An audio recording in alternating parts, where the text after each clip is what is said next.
कि जो लोग पर्यावरण की बात करते हों, जो पशु पक्षियों की हिफाजत की बात करते हों, जो गंगा की बात करते हों, उसकी पवित्रता की बात करते हों, पेयजल की बात करते हों, हिमालयों की सुरक्षा की बात करते हों, तो ऐसे लोगों से आप ये क्यों तवक्को करते हैं? कैसा सोच सकते हैं आप कि वो इंसानों को और ख़ास तौर से मुसलमानों को कहीं का वध करेंगे या नुकसान देंगे? आप ये कहते हैं कि जो कांग्रेस थी वो मुसलमानों को भटका रही थी, और आरएस जो है वो जो पर्यावरण की बात करती है, हिमालय की बात करती है, नदियों की बात करती है, वो मुसलमानों से बैर नहीं रखती। लेकिन कहीं ना कहीं उनके बीच लोगों का एक नारा भी है, हिंदी, हिंदू और हिंदुस्तान, और मुसलमान जाओ पाकिस्तान। सरेआम दीवारों पर बहुत सारी जगह, और बहुत सारे उस तरह के लोग जो उस पार्टी से जुड़े हुए हैं वो कहते हुए दिखा देते हैं।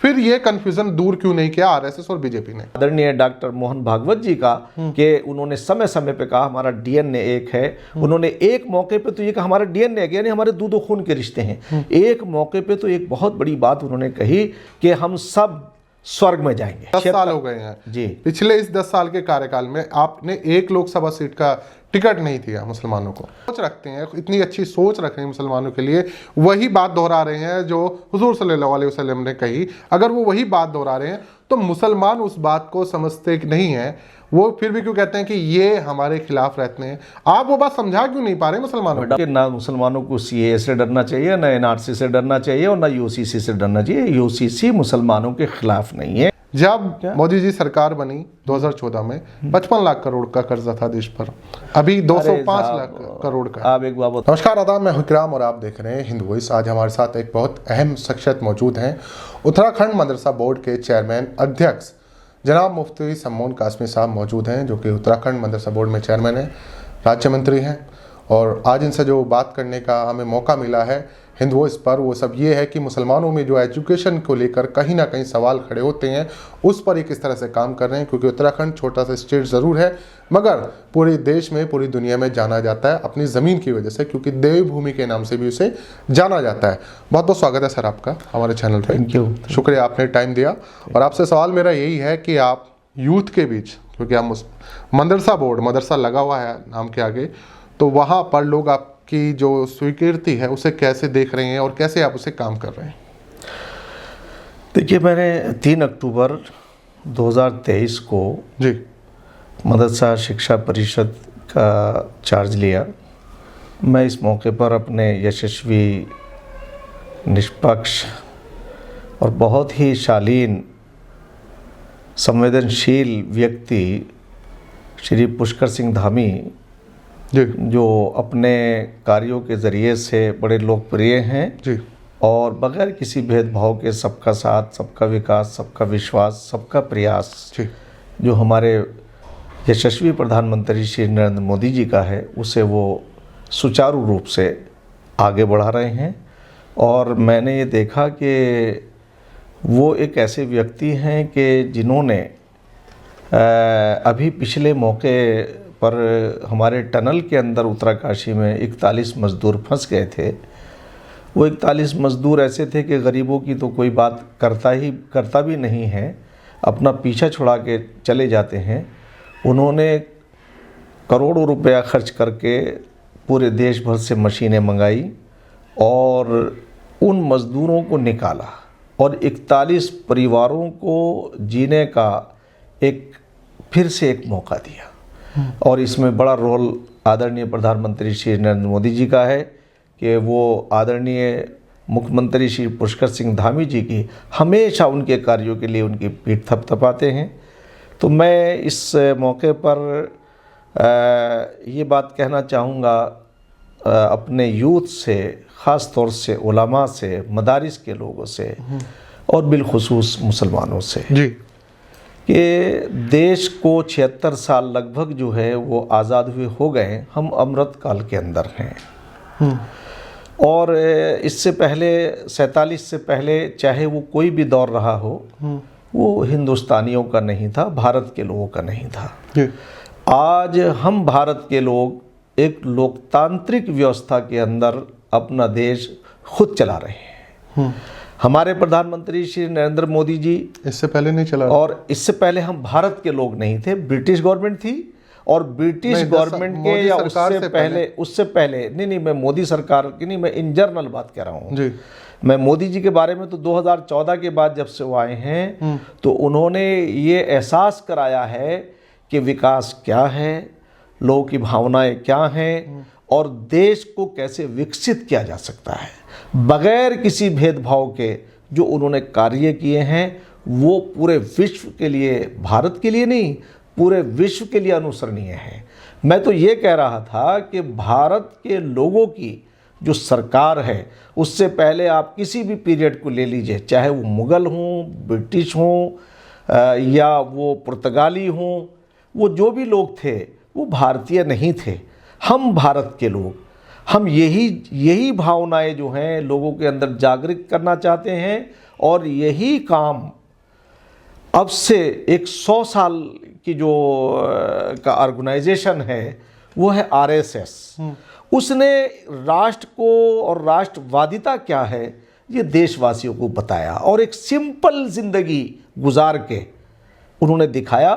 बदनसीबी ये है कि मुसलमानों की जमातें भी 100 साल पहले बनी थी, वो प्राइवेट लिमिटेड हो गई और आज नतीजा ये है कि वो सिर्फ उन्होंने एक रास्ता अपनाया कि उन्होंने अनर्गल, बगैर किसी सबूत के, बगैर तथ्यों पर आधारित बातें मुस्लिम समाज में पहुंचाने की नाकाम कोशिश की है। और वो उस हद तक वो उन बातों को उन्होंने पहुंचाया कि उन्होंने आरएसएस और भारतीय जनता पार्टी से कांग्रेस के मीडिएटर बन करके, कांग्रेस के जाल में फंस के उनको गुमराह किया और कहा कि ये आरएसएस तुम्हें नुकसान पहुंचाएगी, बीजेपी आ गई तो तुम्हारी नागरिकता खत्म कर देगी। वो मैं समझता हूं जो बिल्कुल ही, मैं एक पूरी बात जी, आपकी बात मैं ये सोचता हूं कि उन्होंने ये काम ऐसा किया कि जो बिल्कुल सच्चाई से परे था। मैं इस बीच में एक बात जोड़ना चाहता हूं कि जो लोग पर्यावरण की बात करते हों, जो पशु पक्षियों की हिफाजत की बात करते हों, जो गंगा की बात करते हों, उसकी पवित्रता की बात करते हों, पेयजल की बात करते हों, हिमालयों की सुरक्षा की बात करते हों, तो ऐसे लोगों से आप ये क्यों तवक्को करते हैं? कैसा सोच सकते हैं आप कि वो इंसानों को और ख़ास तौर से मुसलमानों को कहीं का वध करेंगे या नुकसान देंगे? ये कांग्रेस ने अपने 60 साल के कार्यकाल के अंदर ये किया कि जितने शहर नहीं हैं हिंदू भारत के अंदर, उससे ज़्यादा दंगे हुए हैं, बार बार दंगे हुए हैं, बार बार उन्हें जो है मुख्य धारा से काटने का पूरी तरह से षड्यंत्र किया है। आप लेके दिल्ली से लेकर के आप महाराष्ट्र तक चले जाइए, महाराष्ट्र से लेके आप तमिलनाडु तक चले जाइए, आप उसके बाद वहाँ से लेकर के आप बिहार तक चले जाइए, बंगाल तक चले जाइए, आप उड़ीसा तक चले जाइए, आप जो है वो गुजरात से लेकर के और फिर आप जो है लौट करके कश्मीर तक चले जाइए। कन्याकुमारी से लेकर और कश्मीर के घाटियों तक कांग्रेस का कार्यकाल था और उस कांग्रेस के कार्यकाल के अंदर मैं दावे के साथ ये बात कहता हूँ, कोई जगह बची हुई नहीं है जहाँ राइट्स ना हुए हों। और उन राइट्स में लाखों मुसलमानों की हत्याएं हुई हैं और कोई केस नहीं चला। एक लंबी लिस्ट मेरे पास भी है। आपने दंगों की बात की, मैं आपको उसका थोड़ा सा आपसे पूछूंगा। भागलपुर हो, मेरठ मलियाना हो या और कश्मीर की आपने बात की, जहां बड़े दंगे हुए, मुसलमानों का बहुत बड़े स्तर पर कत्लेआम हुआ, कांग्रेस की सरकारें थी। लेकिन कांग्रेस के जो मुसलमान लीडर थे उनसे सवाल क्यों नहीं पूछा फिर कौम ने? वो किस तरह से उन्हें दोहरापन दिखा रहे थे। दूसरी बात यह है कि एक गुजरात दंगा जिसे वो मोदी जी की सरकार में हुआ, जब मोदी जी की सरकार वहाँ पर थी, उसको सबसे ज़्यादा याद किया जाता है। क्या वो दंगा नहीं था? क्या उसमें मुसलमान नहीं मरे थे? फिर आप ये कहते हैं कि जो कांग्रेस थी वो मुसलमानों को भटका रही थी और आरएस जो है वो जो पर्यावरण की बात करती है, हिमालय की बात करती है, नदियों की बात करती है, वो मुसलमानों से बैर नहीं रखती। लेकिन कहीं ना कहीं उनके बीच लोगों का एक नारा भी है, हिंदी, हिंदू और हिंदुस्तान, और मुसलमान जाओ पाकिस्तान। सारी आम दीवारों पर बहुत सारी जगह और बहुत सारे उस तरह के लोग जो उस पार्टी से जुड़े हुए हैं वो कहते हुए दिखाई देते हैं। फिर ये कन्फ्यूजन दूर क्यों नहीं किया आरएसएस और बीजेपी ने? नहीं, देखिए, जो आपने बात कही मैं बिंदुवार आपको बताता हूँ कि इन्होंने क्या किया। कांग्रेस ने जो मुस्लिम तथा कथित प्रोफेशनल लीडरशिप थी, उनकी कोई ज़मीन नहीं थी, पैराशूट करके भेजा गया कि ये तुम्हारे नेता हैं, इन्हें मानो। और उन्होंने बिल्कुल एक सही एक वफादार जो होता है उनके पुरस्कारों का, वो पूरा उन्होंने सबूत दिया। और मुसलमानों के लिए उन लोगों ने यहाँ तक कि जब आसाम के अंदर कत्ले आम हुआ, और नीली का फसाद बहुत मशहूर है, छोटे छोटे बच्चों को काट के दरियाओं में डाल दिया गया, तो उस वक्त भी उनके जो मीडिएटर थे वो बाहर जाके कहते थे कि नहीं, हम सब कुछ चंगा है, सरकार ठीक काम कर रही है, कांग्रेस की सरकार मुसलमानों के हित में काम कर रही है। उन्होंने इस पे क्या रुख इख्तियार किया, मैं एग्जाम्पल के तौर से ये बात कह रहा हूँ। जब मुरादाबाद के अंदर 1980 के अंदर ईदगाह के अंदर जब फसाद हुआ, तो इन लोगों का एक और कहना है कि साहब ये आरएसएस और बीजेपी दंगा कराती है। मेरा एक सवाल, काउंटर सवाल मेरा ये था उनसे, जिन्होंने मुझसे पूछा कि ये बताइए कि वो जो अधिकारी था जिसने वहाँ गोली चलाने के आदेश दिए, वो कांग्रेस के कार्यकाल के अंदर क्या वो भारतीय जनता पार्टी का या वो आरएसएस का अधिकारी था? एडमिनिस्ट्रेशन अगर ना चाहें तो दंगा नहीं हो सकता। देखिए, गुजरात के दंगों की बात करते हैं, गुजरात एक ऐसा स्टेट है, कोई भी एडमिनिस्ट्रेशन नहीं चाहता कि उसके स्टेट के अंदर दंगा हो या कोई ऐसे हालात बने। और मोदी जी जब एज ए चीफ मिनिस्टर के थे वहाँ, उनका कार्यकाल अगर आप देखते हैं तो मुसलमानों के अंदर वहाँ खुशहाली आई है। वहाँ के गुजरात के मुसलमान खुद इस बात को बताते हैं। और वहाँ किसी ने भी किया वो तो एक अलग बात है, मगर वो एक्शन का रिएक्शन था। एक्शन का रिएक्शन ये था कि मैं ये कहना चाहता हूँ कि क्या अगर मर्यादा पुरुषोत्तम श्री राम, हम उनकी पूजा तो नहीं करते, पूजनीय तो नहीं है, मगर वो हमारे पूर्वज तो हैं। मैं मुसलमानों से ये कहना चाहूँगा कि हम 99% यही हम हिंदुस्तानी हैं, यहीं से हम कन्वर्ट हुए हैं।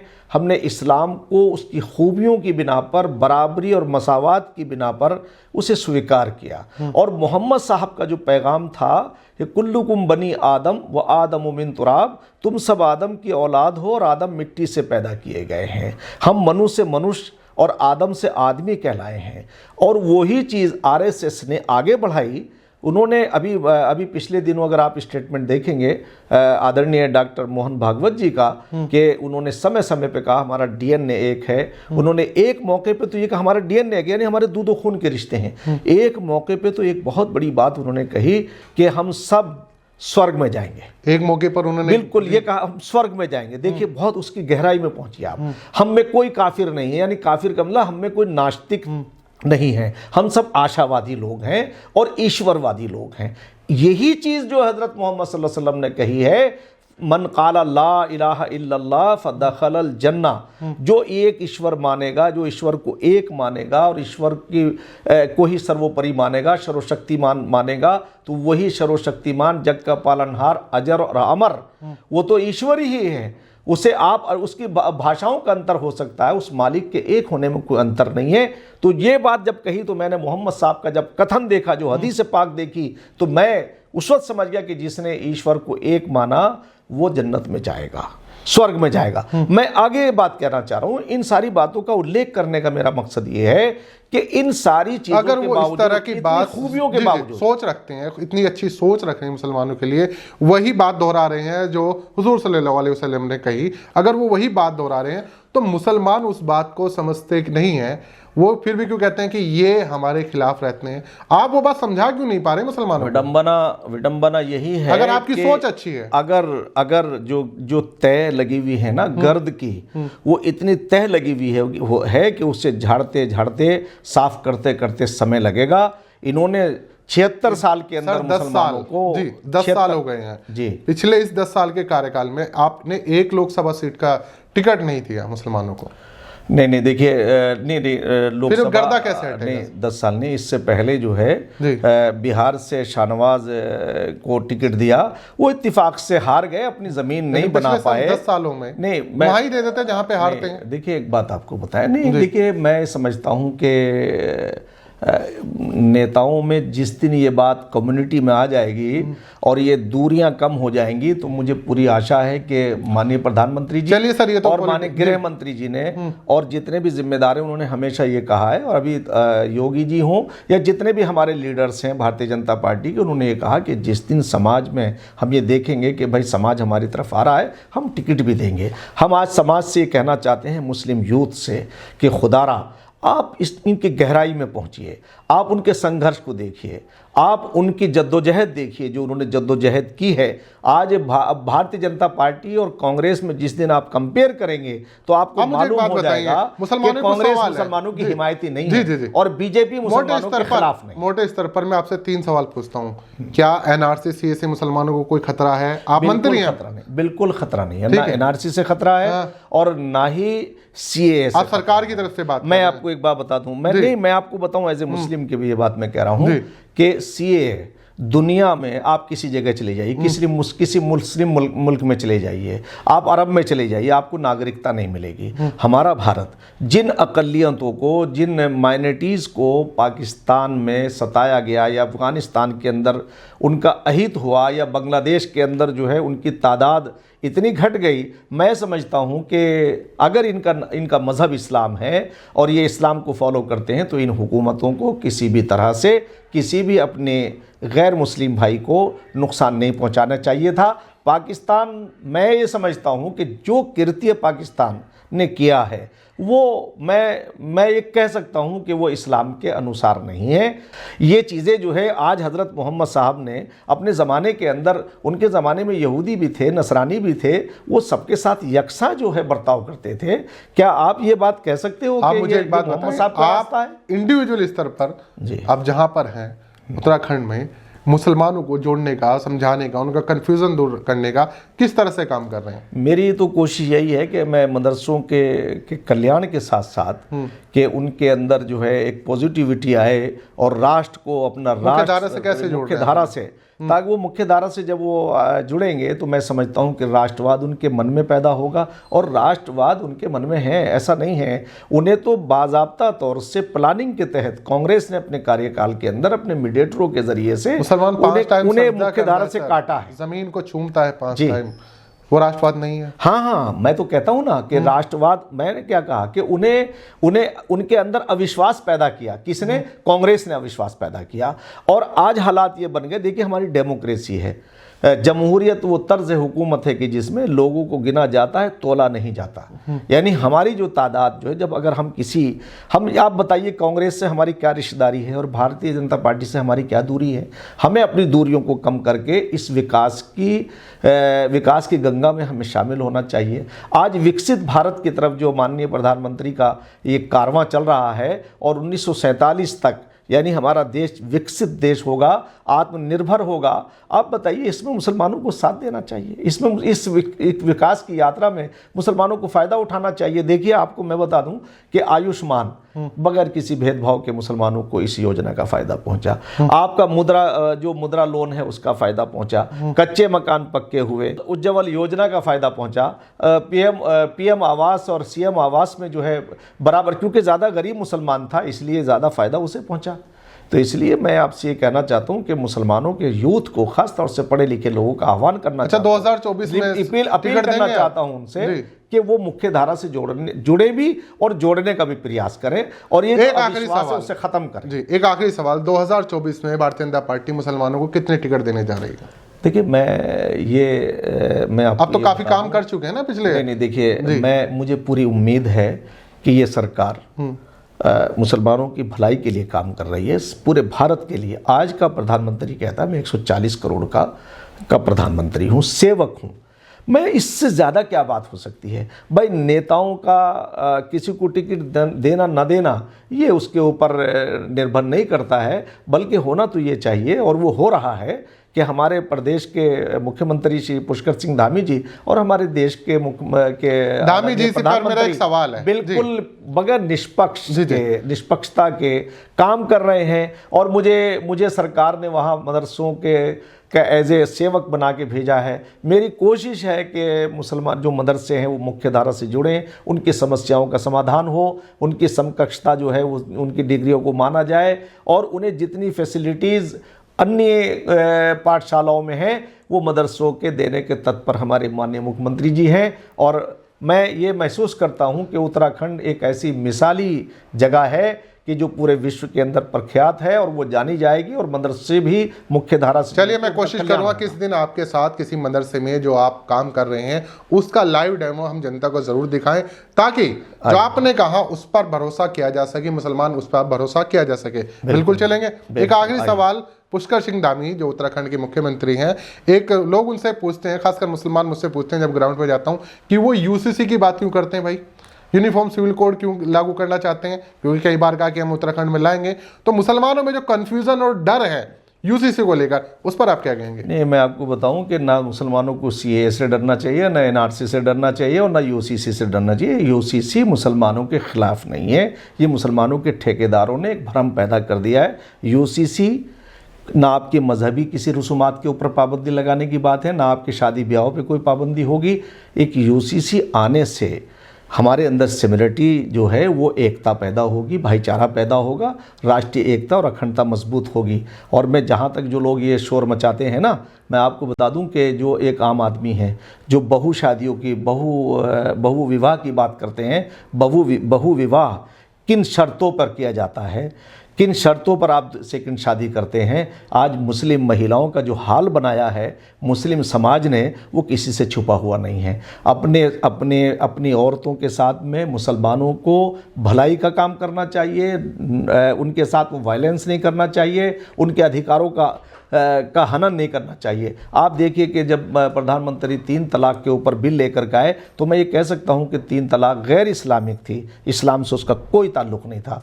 आज जो है ये कानून से डर रहे हैं, ये अल्लाह से नहीं डर रहे थे और उन औरतों को जो है वो सड़कों पे बेचारी आ जाती थी। यही वजह है कि आज नरेंद्र मोदी जी ने आकर के उनके दर्द को समझा और 3 तलाक का बिल ला करके आज क्यों भाई तलाक के मसाइल में कमी आई है।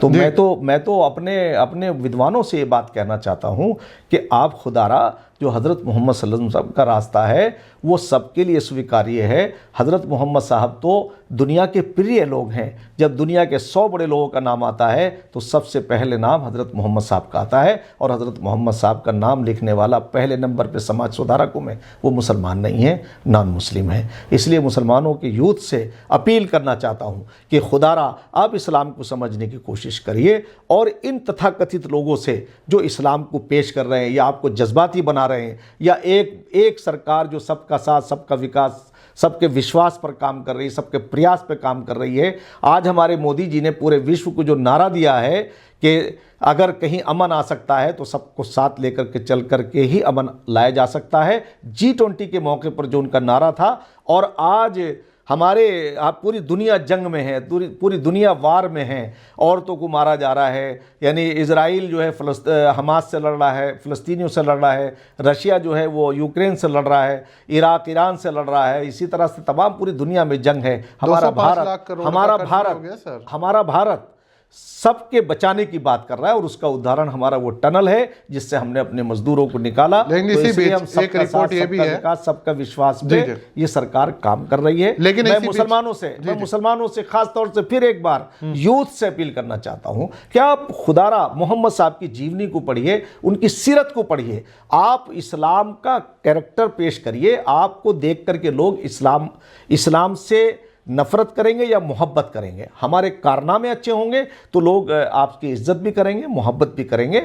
मैं समझता हूं कि तमाम पैगंबरों की, अब जैसे मिसाल के तौर से मर्यादा पुरुषोत्तम श्री राम, मैंने कहा कि वो हमारे पूर्वज हैं, हमारे आइडियल हैं, तो हमें उनकी इज्जत करना, एहतराम करना, सारे पैगंबरों का, सारे महापुरुषों का, ये हमारी संस्कृति है। उस संस्कृति को हमें जो है मजबूत करना चाहिए।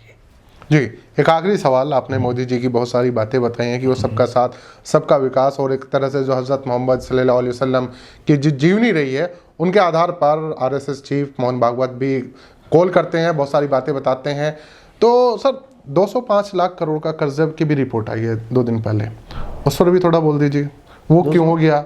जब मोदी जी सरकार बनी 2014 में 55 लाख करोड़ का कर्जा था देश पर, अभी 205 लाख करोड़ का। आप एक बात बताइए, वो लोग जो है ना, ये कांग्रेसी जो लोग, IMF की रिपोर्ट है सर। सब मैं पहली बात IMF नहीं मैं आपको एक बात बता दूं जी, देखिए, जो काम करेगा आप अपने घर को अच्छा बनाएंगे। आप ये बताइए, पूरा देश जो है वो आग जगमगा रहा है, रोड जगमगा रहे हैं, ब्रिज बन रहे हैं, अस्पताल बन रहे हैं। अब 1 एम्स था, आज 17 एम्स हैं। आज हमारे जो है वो जो कॉलेज बन रहे हैं, जो हमारे रोड पूरे, और ये इंफ्रास्ट्रक्चर एक जगह नहीं है, पूरे देश के अंदर। आप यहाँ से देहरादून, हम उत्तराखंड से दिल्ली जो है 3 घंटे के अंदर आ जाते हैं, और आने वाले दिनों में 2.5 घंटे में आप वहाँ की यात्रा करेंगे। तो आप काम भी तो हो रहा है। और जो लोग ये बात कहते हैं ना, मैं समझता हूँ कि भाई अगर हम कर्ज ले भी रहे हैं तो उसका खर्च भी तो कर रहे हैं हम। अभी हमने वैक्सीनेशन जो है, फ्री वैक्सीनेशन दी सरकार ने। सरकार के काम तो देखिए आप। और मोदी जी तो एक ऐसे आदमी, वो तो 20 घंटे काम करते हैं और कोई छुट्टी नहीं लेते। इसलिए देश के लोगों से कहना चाहता हूं कि ऐसा प्रधानमंत्री जो इस विजन के साथ अभी तक भारत के अंदर नहीं आया। मैं ये नहीं कहता हूं कि भारत में प्रधानमंत्री नहीं थे, मगर इस विजन का जो सबको साथ लेके चल रहा हो, और वो नीचे से उसकी बैकग्राउंड किसी राजघराने की नहीं है, किसी नवाब और जमींदारों की नहीं है, बल्कि एक साधारण घर के अंदर पैदा हुआ। ईश्वरीय वरदान है मोदी जी को। इसलिए कहना चाहता हूं खासतौर से मुसलमानों से कि इस विकास की धारा में आपको शामिल होना चाहिए। बहुत बहुत शुक्रिया सर, थैंक यू हमसे जुड़ने के लिए और ये सारी बात, हमारे सवालों के जवाब देने के लिए। और बहुत कुछ कहा इन्होंने कि कंफ्यूजन है मुसलमानों के बीच, और जो कि दूसरी पार्टी कांग्रेस का नाम ले रहे हैं सीधे सीधे। तो बहुत बहुत शुक्रिया हमसे जुड़ने के लिए। आपसे फिर किसी और मुद्दे पर, जैसे मैंने कहा कि आप जिस तरह काम कर रहे हैं मुसलमानों के बीच, क्योंकि आपका कहना है कि मैं मुसलमानों को यकीन दिलाना चाहता हूँ, तो इनका एक काम की ज़रूर आपको झलक फिर किसी दिन ज़रूर दिखाएंगे। नीचे कमेंट कीजिएगा, वीडियो को ज़्यादा से ज़्यादा शेयर कीजिएगा। किसी और एपिसोड में से मुलाकात होगी, तब तक के लिए दीजिए इजाज़त।